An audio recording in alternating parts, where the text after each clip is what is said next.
Hey guys, today we are going to discuss about top 10 CSS tricks which will make you from a noob developer to a pro developer.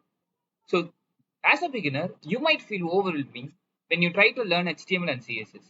But if I tell you that you can learn only this 10 property, using this 10 property, you can develop a responsive website.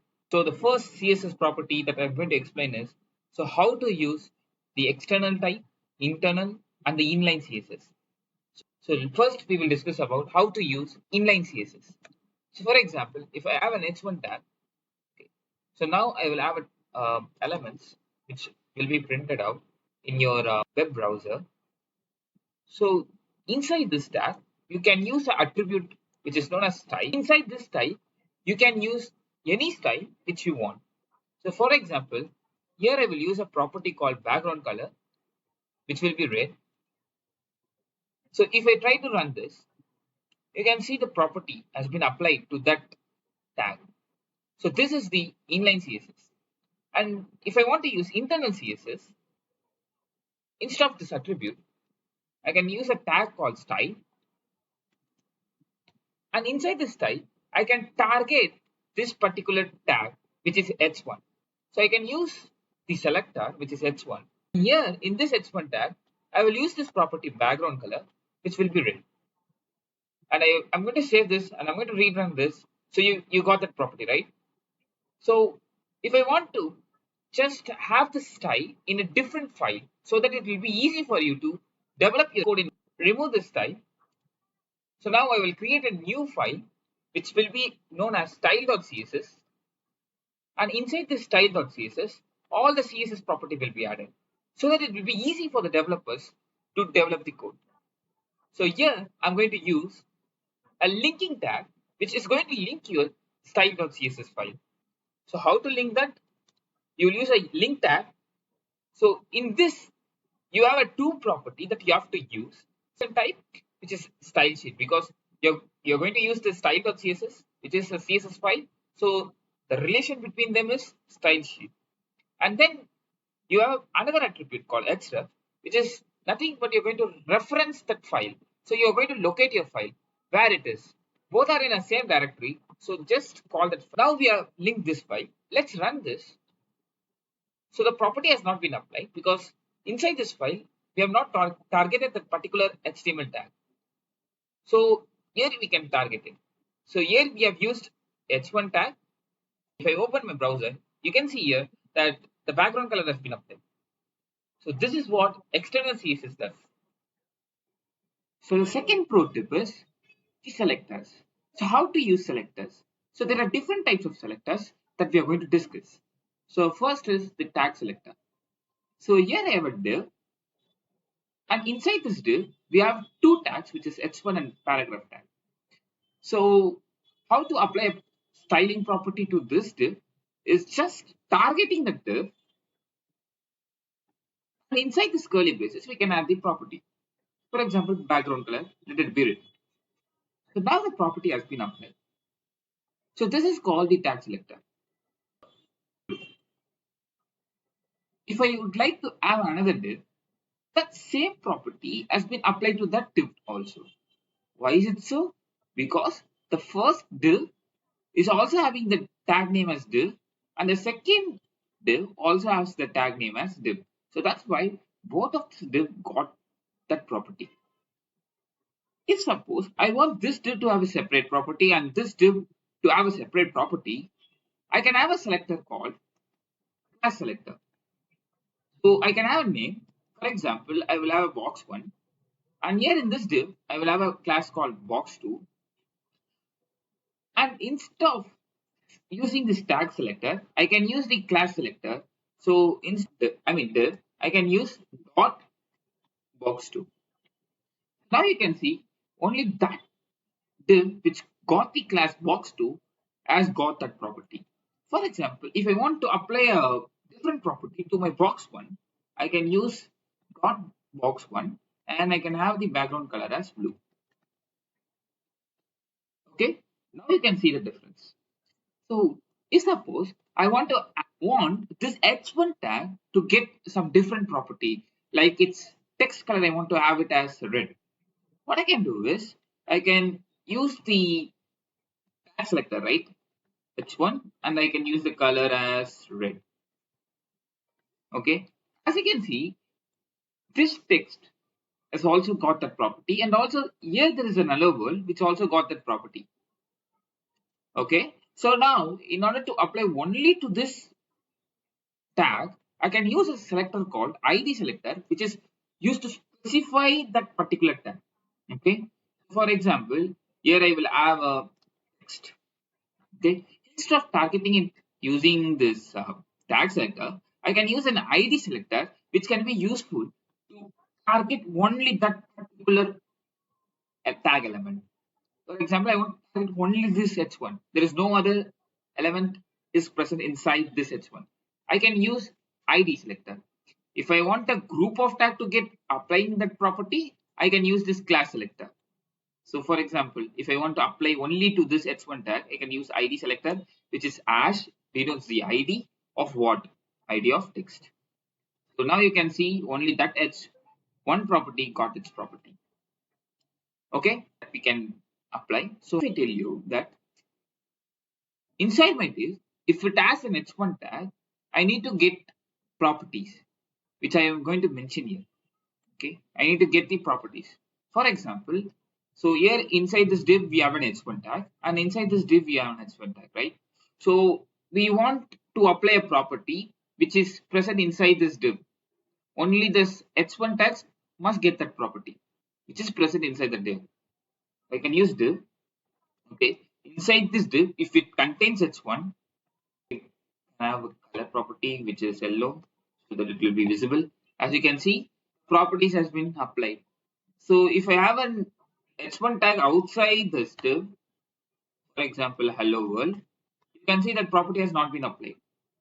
But what if I have a div, okay, and if I paste it down here, now you can see that the property has been applied. So this denotes the div inside which, if it contains h1 tag, apply this property. So now I have a three unordered list. Okay, so first list consists of car, and second list consists games that we play, and then the third unordered list consists of the countries. What suppose if I say that while targeting this li tag, okay, you can apply a property. That is, if I want to apply only for the first li, that is the list property, I can apply a property to it. Okay, you can say that I can apply using tag selector that the color will be red. See, all these li tag got that property, but I want to specify that the first li tag get this property. What I can do is using this nth child.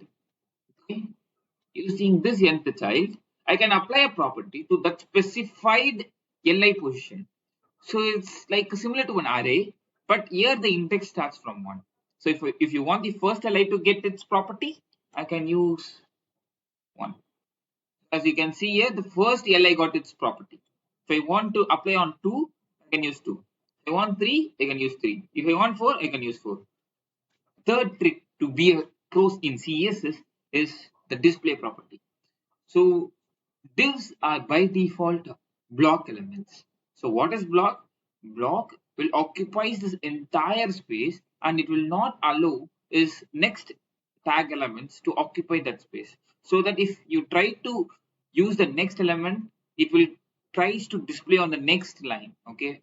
Here and suppose I have a class called outer, and I have made it as a display block. Okay, and I have set the height and width, okay, and the content which is present inside this outer. Okay, so now if I use the display block property, this hello everyone got printed. Okay, and on the next line, this hello everyone, that's the same div, it got printed. And since this div is also it's a block element, it also tries to print the next div, that is this one, in the next line. So that's why block elements are generally makes the next element to display on the next line rather than printing on this empty spaces. Okay, so if I want to use this two div elements on the same line so that I can save some spaces. So you can use the property called inline. As you can see, you got displayed this content in the same line, but one thing you have to notice, all the div height and the width got decreased. Why is it so? Because generally this inline statement, it will not consider your height and width. This height and width will be according to your content which is present inside that div. Okay, so the content says, you can see this border got fixed according to this content's height and width. Okay, so if you want both, the height should be considered and also it should be displayed in the same line, you can use the property inline block. That's the difference between inline block and the inline. The fourth important property that we are going to learn is position property. So these elements are by default static in position. That is, this div is static, this div is static. So in order to learn about what is static, it's better to learn what is relative, absolute, sticky, and fixed. We'll get a clear idea what is static means. So let's apply relative property to this inner div. Okay. So we will apply position relative. In position relative, you won't see much difference here. Okay. Property which is offsets. So by using these offsets, you can see the difference between this relative. So what are the offsets? That is the top, left, right, and the bottom. So here I'm going to use the property which is top of 10 pixels. Okay. So as you can see, from its original position, it has moved 10 pixels. Okay, give left as 50 pixels. As you can see from the original pixel, it has moved the left 50 pixels. Okay, so that's the property which is position relative. Okay, it moves according to its original position. Now, what is absolute? So I will make it as an absolute. Okay, so now you can see that left 50 pixels as not satisfied when we try to use the position relative, right? So the position relative completely moves this inner div to its corner of the outer div, right? But in this absolute, it is not moving this inner div completely to the corner of the outer div. Why is it so? Because you can see my outer div, okay? It finds whether this outer div has a position relative. No. Then it finds that body is by default position relative, so that's why it fits according to the body's position. Okay, so how to make this absolute position to move left or right according to this outer div? That is, as I said, it is according to the position of body. Why is it so? Relative in the body which is by default there. So in order to make outer div to work according to this inner div, to make this outer as position relative, now you can see div as moved exactly as we saw in the position relative when we try to use in inner div. So that's the difference. So always the position absolute tries to find the parent which has the position relative and it moves according to that. Okay. So now what is the position sticky means? So sticky, let's make this position as a sticky one. Okay. Now after making it as a sticky, okay, so you won't see much difference. It's the same thing, right? But if I use an offset of, okay, so now the sticky position will try to find, okay, when I try to scroll this, as you can see, this div is maintaining its position, right? So for example, if I make it as a 0 pixels, okay, so it fits this body container, okay, it fits that browser's body, and if I try to scroll it, it tries to maintain that same top position. See, initially it was giving some margin space, But after if I try to scroll, if that top becomes 0 pixels, it stays in that original position itself. So this property is useful when you try to implement navbar. As you see in many websites, when you try to scroll the navbar, okay, it tries to fit in this top of this body, and if you try to scroll that body will be maintained. This property that we are going to learn is fixed. So the position fixed. So if I make my inner div, which is this one, as a position fixed, okay. So now I will make it as a relative itself so that you can understand. Okay. So I'm just removing this. Okay. Okay. So since I have made this relative, when you try to scroll this, you won't see that it moves. It follows that normal documentation flow. So I made it as position relative. Okay. So now I have made it as a position fixed. Okay. Just remove this left and right. Okay. Okay. So now if I try to scroll this, as you can see, that position is getting fixed. It is in the same position when you try to scroll it. Okay. It affects the normal documentation flow, but it maintains that position. Okay. It doesn't get out when you try to scroll it. See, so this is the position fixed. Okay. So after learning this, you can get an idea that these positions are static by default. So hence, you doesn't need to give the position as static because static doesn't affect the normal document flow. It's positioned accordingly. Okay. So that's why it doesn't get affected when you try to use the offsets like top, bottom, left, or right. The fifth property that we are going to learn is the background colors and how to apply colors and how to apply font size or font colors and how to apply the opacity, that is the transparency that you might want to see in the background. We are going to learn is background color. As you can see, you will use background color which is aqua, which denotes that this outer div must get the property of background color which is blue. Okay. Now if I want to apply color to this text, okay, you have to find in which place the text is there. So it's inside the content, and inside this content there is a text called name, right? So what I can do is inside this content, because I have a selector which is class, so I can use a color which is red. As you can see, the property has been applied. Now if I want to change my font size, I can use this font size which is 10 pixels, for example. Okay, but the default font is good, so that's why I won't change it.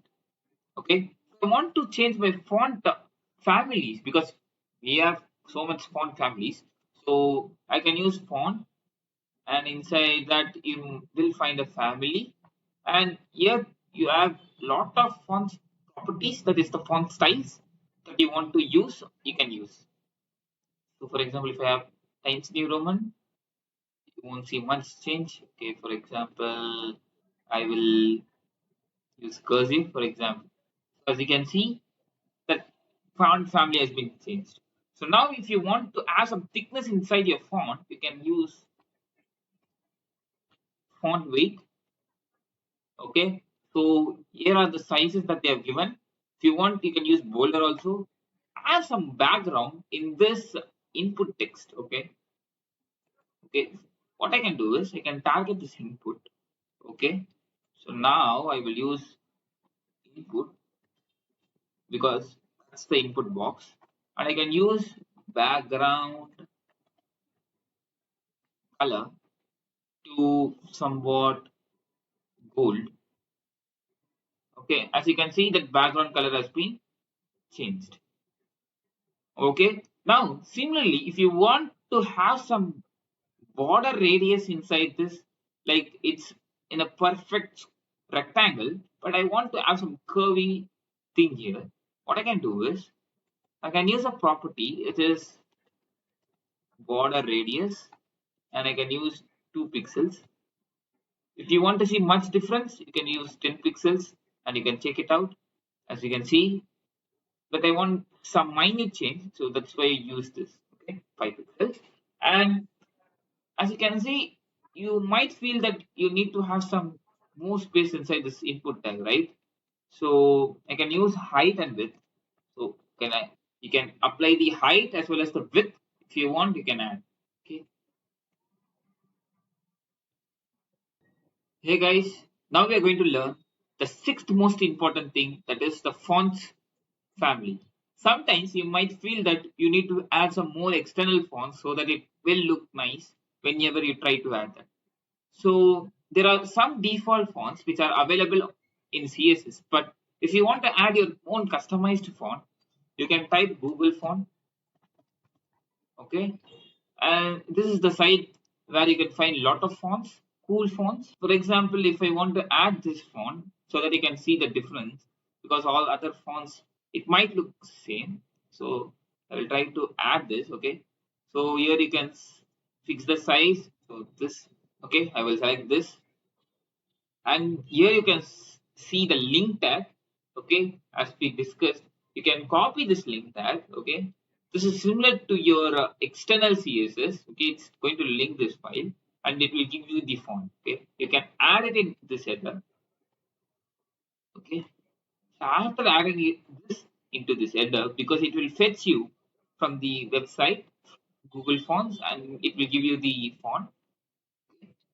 So now they have mentioned how to use this property. So just copy this property and then just pasted it in this content family. Okay, if I paste it here, as you can see, the property has been applied. So this is how you will add your external fonts.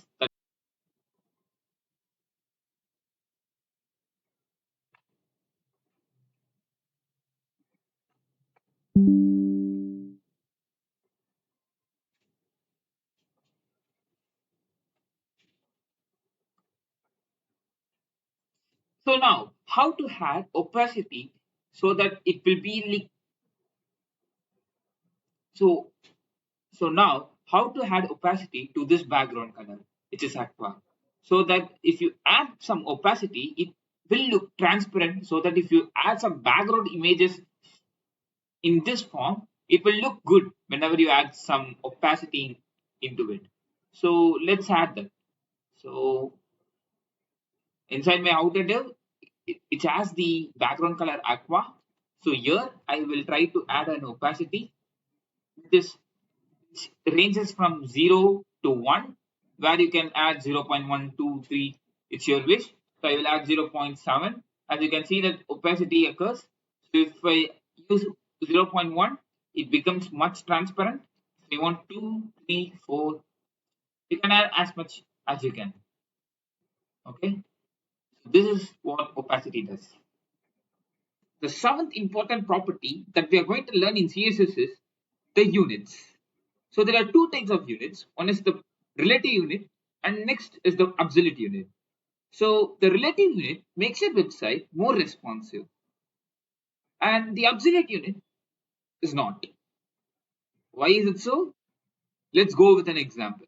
So I have made an outer div and I have made the height and the width as pixels, which is an absolute unit. Okay, right now. So if I move this window a bit, as you can see, the size doesn't decrease according to its size, right?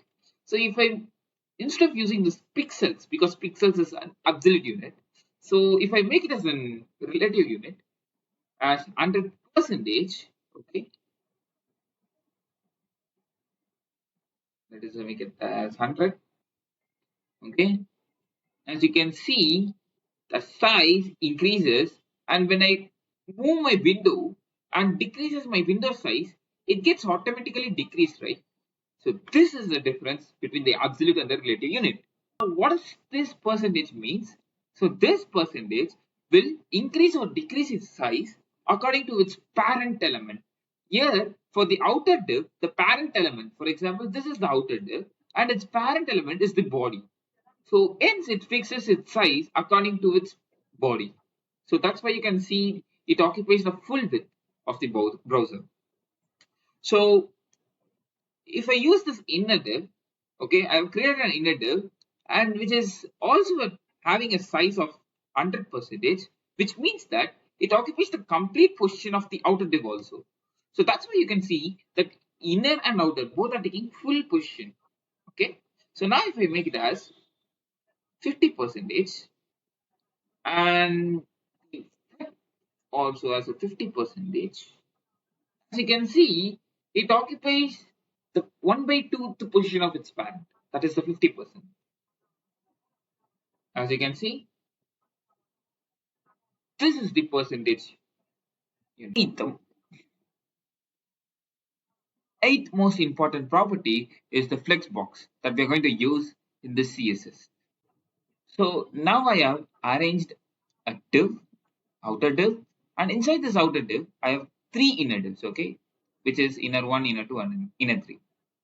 So, and I've applied the CSS property for this inner divs as red, blue, and green, and I have set the height and width accordingly.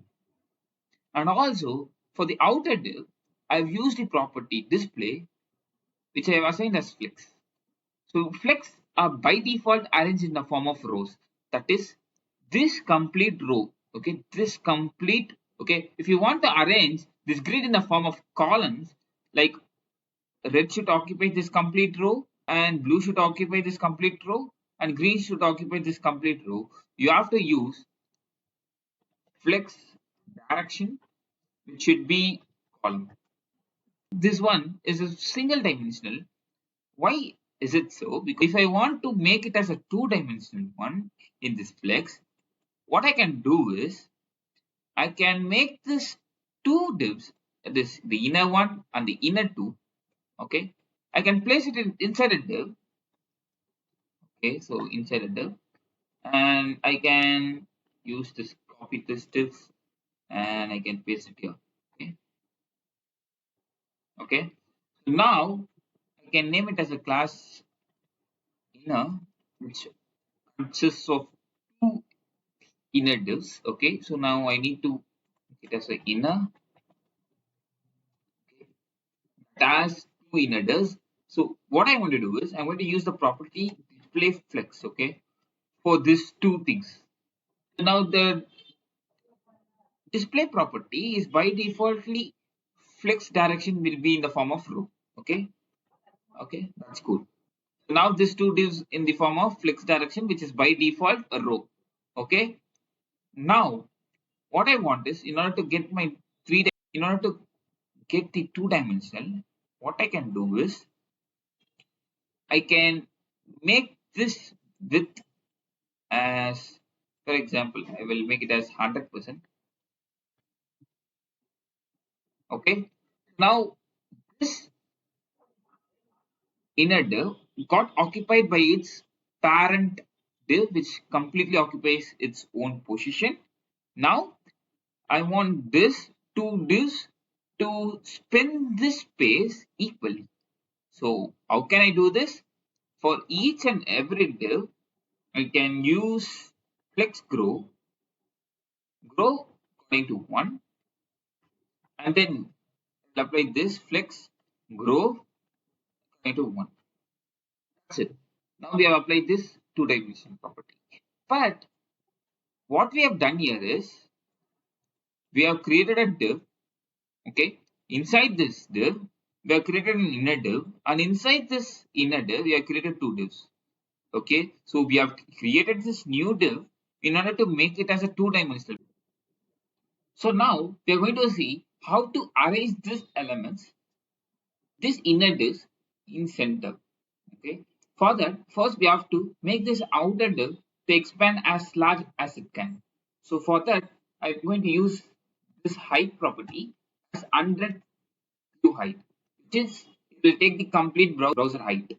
Okay, so now what I'm going to use is I'm going to use justify content in the center. Okay. So now this will arrange vertically to the center. Okay, now if I want to arrange horizontally to center, I can use align items center. Now you can see that this flex box has been arranged in center. If suppose if I want to arrange it at end, what I can use is flex n. I can use flex n. Similarly, I can use here the flex n. Okay. Now you can see it has been arranged at the bottom of the browser. The ninth most important property that we are going to learn is grid. So we have a outer div, and inside this outer div, we have three inner divs. Okay. So now in my outer div class, I have a display grid and the three other inner divs which has its background color as, and now I add a view I. Let's remove this as of now. As you can see that this has been reduced to its default size of its inner div. Okay. So as of now, the default inner divs doesn't have its height. So that's why it is not visible. Okay. So now if I use grid template columns as 100 pixels and 100 pixels, and then if I use grid template rows as 100 pixels and 100 pixels, as its height and width can be defined by using this grid template rows and columns. Okay, it sounds confusing, right? Why we need to use this, right? So the use of this grid template column is to define the first column of every row. So this is the first column and this one is the first column. So I'm setting this to 100 pixels, which is the width will be 100 pixels. For example, if I give 200 pixels, you can see these two divs has been increased. So that's why grid template column defines the first column of every row. Okay. Okay. Now, the second thing, grid template rows denotes the size of its every row. Okay. I mean the height of the every row. So for the first row, it will be 100 pixels. I mean this one. So this one's height will be 100 pixels. And for the second row, it should be 100 pixels as well. So the green color is the second row. So its height is 200 pixels. If I give 200 pixels, you can see only this row has been affected. So that's the difference of using this. So by this you can say that you have two columns. And what's the use of this grid? So grid offers you the two dimensionality. So how to work on this is, so I will give it as 100 pixels. Okay. So now I want to expand this div alone. So what I can do is I can use grid column, okay, and I will use span of 2. That's it. So now you can see that this grid expands. So that's why this grid offers two dimensionality. The 10th most important property that we are going to learn is at media screen. So what is this going to do to your website is it increases your responsiveness to your website. On day-to-day basis, every user may use the same website with using different devices. For example, some might use their mobile devices to view that site. Some might use their laptop to view their sites. So the size decreases, that is the screen size decreases or increases depending on the devices. But the contents should not get overlapped to each other. So in order to overcome that, they have introduced a new concept which is at media screen. So using this at media screen, you can define a condition that if the screen exceeds this maximum size, it should perform a different operation. It should view in a different way so that all the contents gets visible. So let's go into it. So what's the syntax in this is at media maximum width.